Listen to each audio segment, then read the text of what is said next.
हरे कृष्ण आपण मानकु एही चैनल को मु स्वागत जनाउची एवं आपण माने जदि एही चैनल को नुआ करि आछंती एही चैनल को सब्सक्राइब करंतु एवं लाइक करंतु जा द्वारा कि आपण माने सब दिने गोटे गोटे भगवत गीतार श्लोक एवं तार अनुवाद आपण जानि परिबे। आज आमे आ गोटे श्लोक जे कि अष्टादश अध्यायर 66 नंबर श्लोक आमे सुनिबा।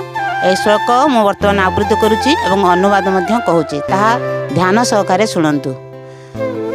सर्वधर्मान् परित्यज्य मामेकं शरणं व्रज अहं तो सर्वपापेभ्यो मोक्षयिष्यामि मां शुच।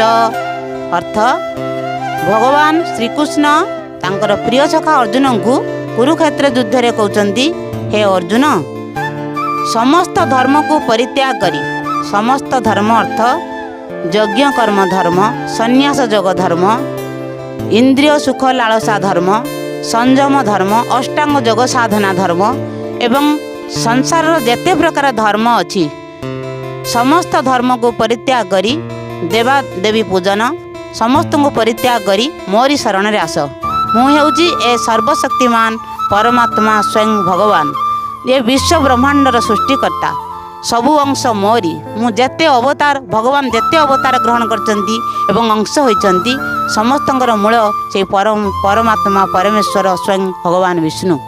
तेणु तांकरी ठारू समस्त सृष्ट देवता और देवी।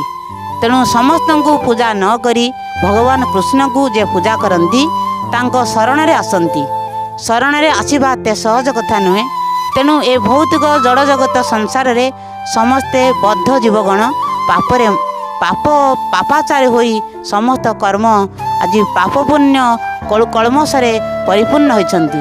तेणु आमे जदि सेही भगवान श्रीकृष्ण शरण रे आसीबा समस्त पाप कर्म आमर मोचन हेबो एवं आमे सद्गति लाभ करिबा एवं मृत्यु परे आमे भगवत धाम को जीवा। तेणु भगवान अर्जुन को कहउचंती, हे अर्जुन प्रिय सखा तुमंकर दिव्य ज्ञान थिबा जगु मु तुमरी माध्यम रे ए संसार को भगवत ज्ञान देवा को चाहूँगी। तेणु ए संसार रे समस्ते ईश्वरंकर शरणागत हेबा उचित। हरे कृष्ण।